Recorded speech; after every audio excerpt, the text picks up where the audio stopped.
Hello, I'm your host, Christina Smith, and I'm a full-time life coach for women.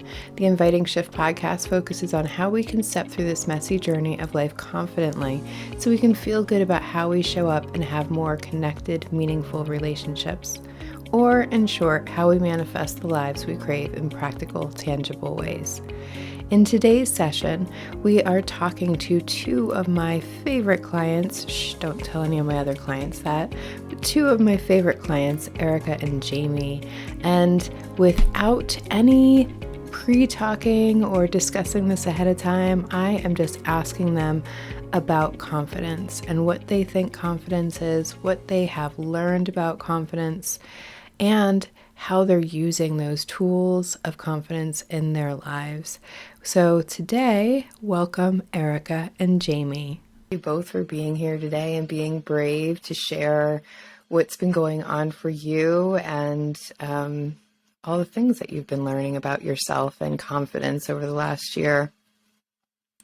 We are going to start with defining confidence, because before I give you my definition, and these two probably have already heard it many, many times, I'd love to hear what they think they've learned about confidence in the last year. So welcome, Erica. We'll start with you. What do you think confidence is, and how is that showing up for you? Sure. I'd like to offer that I believe confidence is a quality that we have to develop. I don't think it's just something you're born with. And as a teacher and as a mom and as a person in this world for 46 years, I have decided that confidence is definitely something that you grow and you have to work at. And it's either, nurtured by our loved ones or, just the world at large. I mostly believe that because I feel like I was a really shy and not confident child. And I learned a lot by being really quiet. And I had learned early on that, as a girl, that I should be, seen and not heard and polite and not speak. And then as I got older, I realized that wasn't really working for me. And then when I got into college, I realized that the seminar type classes I was having meant that I was going to have to start speaking. And so I actually taught myself to be more assertive and be more confident with just allowing my communication to come forward, and that I shouldn't second guess it or try to plan it out. That even like for this podcast, I was going to write some stuff down, and then I realized that I just needed to be confident with whatever I came up with in my mind at the time, and that was good enough. Beautiful. Yes. I still use confidence every day. Everybody thinks like once you feel confident, you're just going to show up to everything with this confidence. And it's still I like what you said, a quality that we have to almost work on and hone in. Beautiful. Jamie, how about you? So I'm and going to welcome. just go ahead and say ditto to Erica, but I will add on that for myself, confidence has been a work in progress and continues to be a work in progress. And I also feel that it is, it's a quality, and it's having self-assuredness in my own abilities and in all areas in my life. And I am really, really fortunate that I had a really confident mom growing up, and it really showed me like how a woman can show up confidently in the world. And I just really, I still really work on it. Yeah, I think confidence, it can be really easy to feel confident or be confident in certain areas of our lives, and then other areas less so. So my definition, for those who missed the first episode of the podcast, is that confidence is a skill of moving forward, knowing that it might not turn out the way you want it to. And so for me, I'm really confident when I'm a quick start. I'm one of those people who I when it comes to projects and work, like I have to go throw myself out there and learn the hard way on everything, because that's just the way that I learn. I'm not really good at doing the whole book reading and figuring out everybody else's steps first, but I like just throw myself out there. But when it comes to more social areas of my life, I know that I can lack confidence. Like I have to really hone that skill there, where it doesn't feel as much of a skill to hone in other areas. I'm like, nope, I'll just go do it. And if I fail, oh, well, I'll learn a lot. But when it comes to like relationships, I can be really intimidated to have those really hard conversations, to try to resolve conflict. I know for my entire life, my whole way of protecting myself was to, get away from the conflict, right? Do whatever it is that I could do so that there would be no conflict. And so now I'm still learning confidence in managing conflict in my interpersonal relationships. So it's definitely something that, a skill that we hone, a quality that we hone over time, and we get better and better and better at it, right? It's like tying our shoes. Once we learn how to tie our shoes, it becomes easier and easier, and now most of us don't even think about it. So what is it that you have been working on becoming confident in the last year, and what does that look like for you? Is there an area of your life that you've been working on, or areas? Who'd like to go first? Go ahead, Erica. Erica always likes to go first. I always like to go first. See, I think that has to do with my confidence. I prefer to go first because I feel like I need to express what I'm thinking at the time. Like I can't wait, or I'll change it or something. I don't know, but I think there's lots of little mini pieces to the quality of confidence that I never really thought about until you started talking about it. And I think it's having agency or a voice is really important, especially as a teacher for me. And as a teacher for 20 years, I've been thinking of school leadership positions, and I've been working with Christina and our circle to kind of hone a professionalism and to own my stance as a professional woman, and have the confidence to move forward with leadership positions and seeing postings for jobs.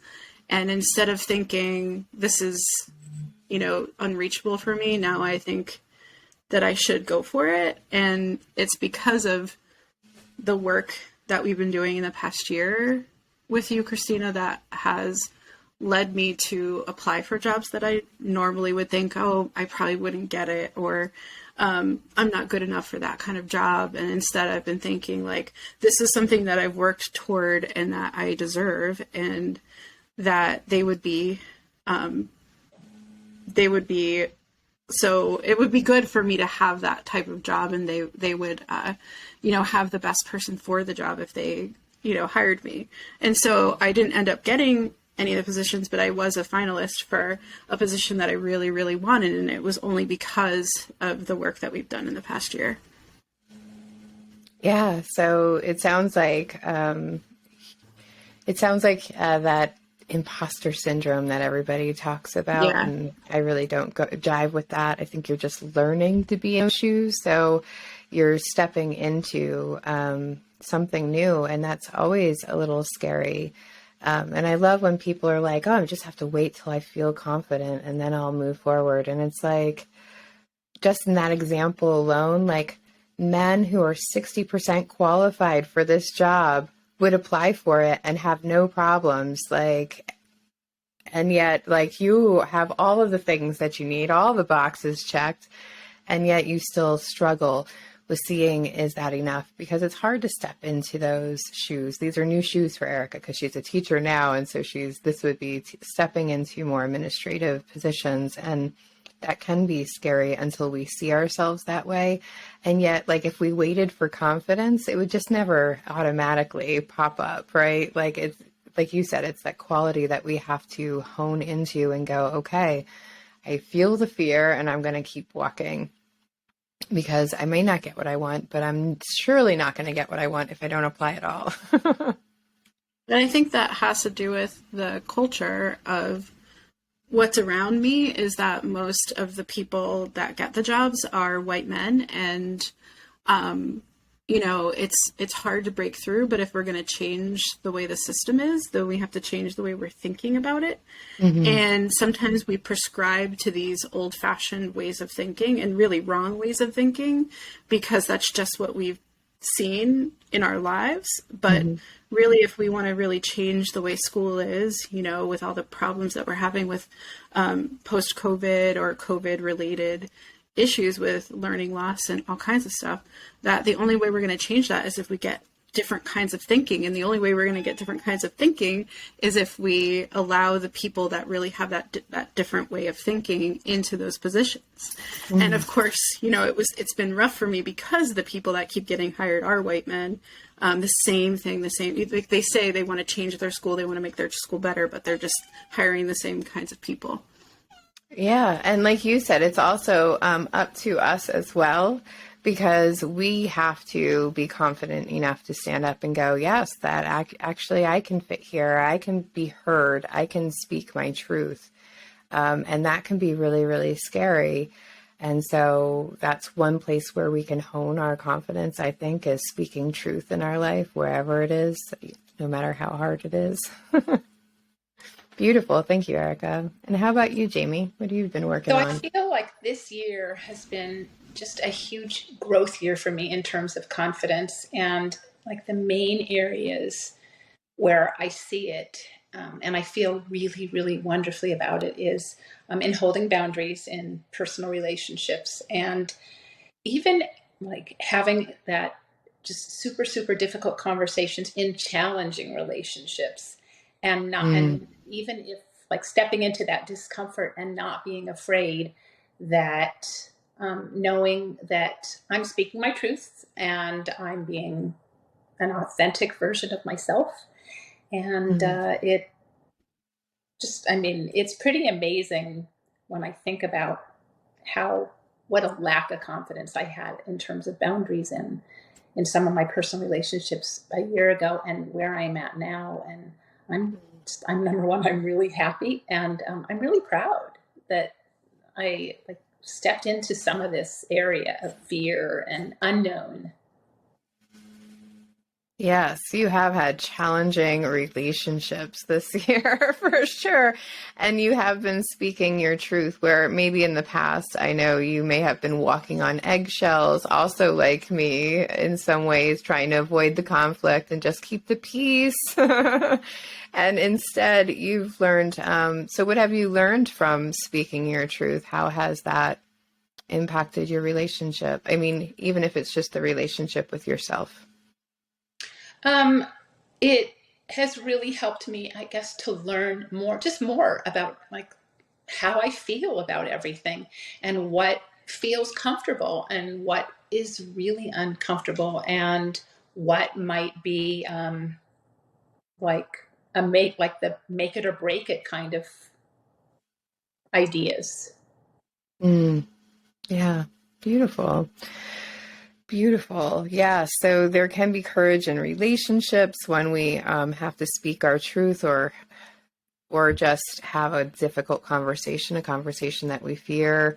Having it will make the other person angry, sad, fearful, shameful, whatever it is. Those can be really, really challenging.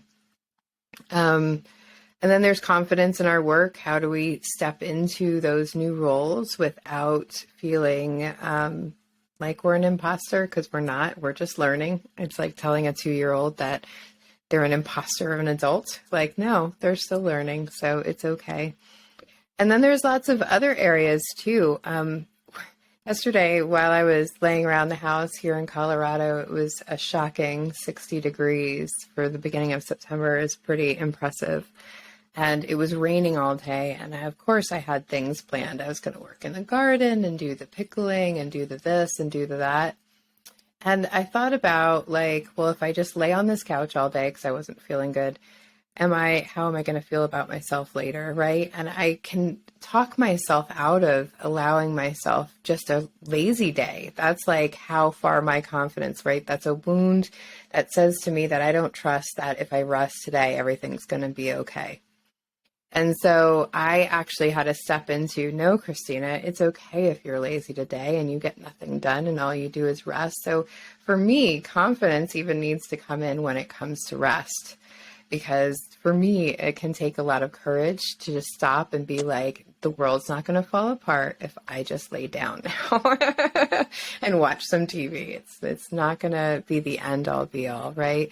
And so I was thinking about the confidence that it took me to speak my truth just to myself. So sometimes just speaking the truth to ourselves is the hardest part. And so it can take courage and confidence. That's one way that we can hone our skill of confidence as well. So what else? As I said, that I still can cringe when people want to have a hard conversation with me, or I want to have a hard conversation, right? I'm much better at it, and I'm more compassionate, and I don't get emotionally triggered as much. And yet I can still feel it, right? I can still feel that I'm still honing that confidence in feeling worthy of having this conversation, and what will they think if I have to bring up something hard or a boundary or something like that. What is it that you two are still working on? We'll let Erica go first.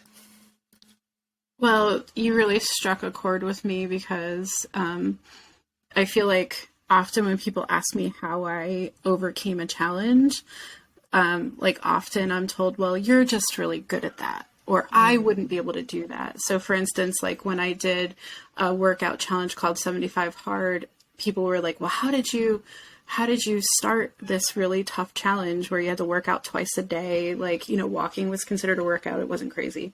But, and stick to a diet and stick to, what you wanted to do and be confident myself that I could do it. People would say, well, how did you do that? I could never. So I think people tell stories to themselves about what they could and couldn't do. And I just got to a point where I was like, well, I'm going to do this thing and I'm going to believe in myself about it. And that's how I did it, and sometimes people don't make it the 75 days and they, give up, and then you have to start all over with day one. And I just made it through for the first time. And there's some athletes that don't make it through the first time. And I'm not an athlete, I'm a teacher, so it was because I worked at it, and it was work every single day. And every single day I wanted to give up. But often what people will look me right in the eye, not realize they're being offensive to me, and say, that just comes easy to you. And I often say, actually, no, it's not. But people don't believe me because of the visibility of the fact that I did make it, and I made it through. Often I think there's a disconnect between being able to do something and that it must have been easy for the person, when really things like confidence are like a daily, you're checking in, you're making sure that you can keep going. You're looking at yourself in the mirror, and often I'm swearing. I'm looking at it you can do this thing. You can effing do this thing, and you'll be okay. And, my boyfriend Brian has a saying. He's like, I'm effing Erica Manville, because I I often say that, and I think it's just to remind myself, because I am having a moment of weakness and not able to do something, to remind myself that I am someone who can accomplish things. And I think it's just it can be hour to hour some days where you're like, okay, you can do this, or okay, it's okay to take a break, just like what you said,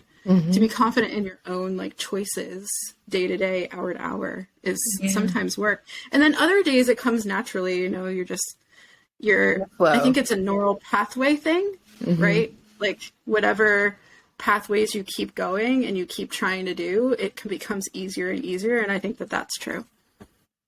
Yeah. And I think it's like you said, it's about refocusing our focus. What are we focused on, right? Am I focused on those stories telling me that I can't do this and all the reasons why I can't do this, right? Or am I going to focus on, I can do this, I can Manville through this, right? I can move through this. And by pepping ourselves up, we are building new pathways. We're going, there is a way, and I'm going to figure it out. And the more that those pathways are built, the easier and the quicker that they start coming in. So then we start feeling some of those days where there's flow. But that didn't mean that just because you had a few flowy days in the 75-day challenge, that by day 74, you weren't still wanting to just be like, can we just give this up already? Right? I mean, we still have to battle those every day because our brains are wired one way, and the flow always wants to go that one way. And so if we've always told ourselves, I can't do this, it's a little harder to take ourselves off. But it's a really good point that you bring up, because it's how we manifest things, right? Like the way that I teach in my these power groups that Jamie and Erica are both part of is we rearrange our focus. We focus on what we want to grow. So we don't want to grow the I can't and this is impossible and there's no way. We want to grow, how do I want it to feel when I get there? How can I put that energy into it? What is the energy that I'm putting into it? And just by refocusing that, we stop telling ourselves as many stories. So thanks for bringing that up, Erica. So what are you still working on? I'm still working on really feeling the full boost of confidence on most things. I mean, it's just an ongoing adventure, and becoming,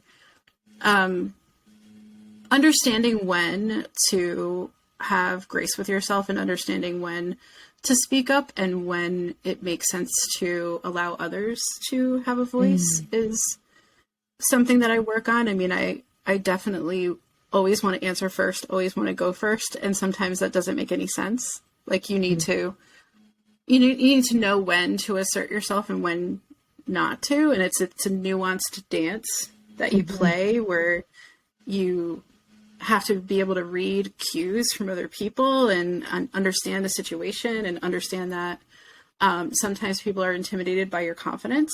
And so they won't have a voice themselves, but that's not really your problem or something that you can fix, but you can definitely facilitate other people to feel more comfortable with you. So I think that if I'm in a situation at work where we're in a faculty meeting and I'm, feeling really strongly about something, I think it's okay to just, sometimes be quiet or just say, like, I really would like input from other people as well. Like, I'm not someone who isn't willing to listen to the other side. Confidence doesn't have to mean like railroading everything. And I don't think it is. And I think, I think that's actually a lack of confidence when we feel like we have to railroad or take over. Yeah. And I think that as it's seen in women and seen in men differently, like, when you're confident, sometimes you're a bitch and seen as like, well, she's but if a man did the same thing, it would be seen as like, oh, that's a confident man that I can trust with making decisions. And so it's like playing in this world of, nuances of like not saying I'm sorry, oh, I'm sorry, like, oh, but really just like learning when it makes sense to not speak or to, ask others for input. Because that is important. I do care what other people think as well, but not shrinking away from answering questions or working for something that I really believe in. Yeah. And we would call that intentions, right? So since we work on intentions, and in the first episode we talk about that. So if you're listening and you're not understanding what we're talking about, go back to episode 1. But when we have intentions, if Erica's intentions, let's just say, is to be loving, kind, and compassionate, then she's going to bring that with her to the meeting. And that's going to help her decide, is this a time where speaking up is going to be loving, compassionate, and kind? Or is this not a time? Like, is this a time for me to be quiet? And loving, compassionate, and kind would be giving someone else space to share their ideas or, run the meeting or whatever it is. Beautiful. Thank you, Erica. How Thanks. about you, Jamie? What are you still working on? So I'm really, I guess, like excited and eager that I'm going to end up being an empty nester at the end of the school year. And it's like this wide open period of like personal growth and being like mindful and practicing self-compassion for myself and making connections and being joyful and having courage about what my next step is going to be at the end of May when my youngest graduates high school and goes off to college.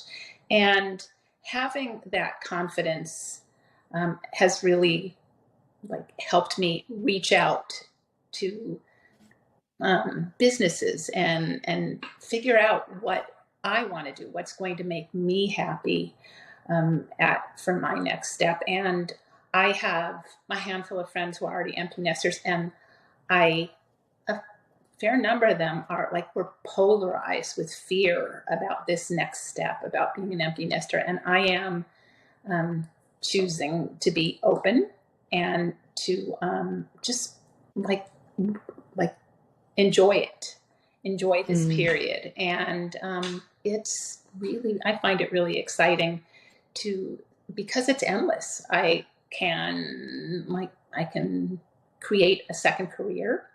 I can continue with professional growth. I can continue growing in the open circle that I am helping to facilitate. And it's really exciting. Yeah, it's like you got this whole open space to create whatever it is that you want now. And I remember feeling that when my son left. Of course, there was like sadness, right? Of that whole like, oh, my parenting is over. And there was like a real grief period. But after I got out of that, it was like, this is so exciting. We went to a vacation this year and everybody had kids. And I was like, none of those are our monkeys. We can do whatever we want. And there was something really exciting, but it's the perspective that you have on it, which is really, really beautiful too, is that you're seeing it as open wide, not as no one needs me anymore, or whatever those other stories that we can tell ourselves as mothers when our little chickens leave the nest. And so, yeah, that's beautiful. I'm really excited to see what it is that you choose, because I know you've been exploring a whole lot of different things, and it's just it can be very exciting depending on how we look at it. Okay. So before we close, the only thing that I wanted to check in with is, so Erica and Jamie are both part of a power group that I have in Confident, Connected, and Impactful. And so I did not tell them this before we started recording, but I was just going to ask them for their feedback on that. And that way you could get honest feedback and not some marketing jamoli that they put together at the last minute. And we know that Erica likes to go first. So Erica, you've been in this group for over a year. What do you think about your group? I think that the group has given me the space to create intentions and move with more intention through my life, through relationships with my boyfriend and my boyfriend's mother, who I now have a relationship with because now I live with her, with my own child and with my own family. It's helped me to identify some core wounds that I have from childhood that I'm dealing with and that affect me and my relationships. It's helped me feel more confident and like I said, apply for a job that I think I probably would have shrunk away from, thinking that it was, too good for me, even though it was my dream job. And feel like because of that experience, I can continue to apply for jobs that are, dream jobs for me and feel like unattainable, but really that's not true. It's just a story I'm telling myself. Mm-hmm. And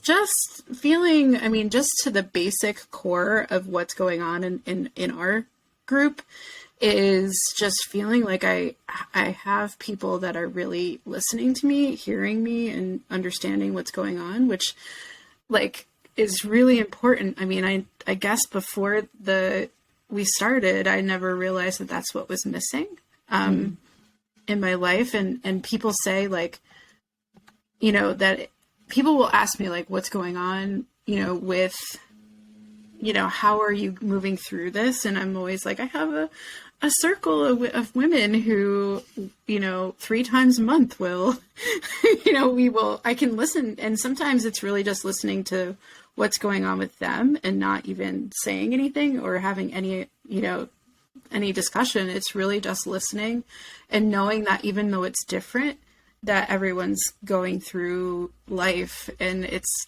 hard, and I can hear them and feel connection. Beautiful. It reminds me of that Glennon Doyle quote that says, life isn't hard because you're doing it wrong. It's just hard. And Yes. and it is helpful to have other people, not just to hear us, but to witness that, oh, right, bumps for everyone. Well, I'm not alone on this. Beautiful. Thank you, Erica. How about you, Jamie? So I think that our circle has really helped me to see that everybody goes through the good and the bad and the ups and the downs in life. And it's been a wonderful place for me to hold space for other people and to feel like genuinely listened to and heard. And it's also been just it's been super to take a deeper dive into myself, to see what wounds and what, you know, what is going really well inside for myself. Beautiful.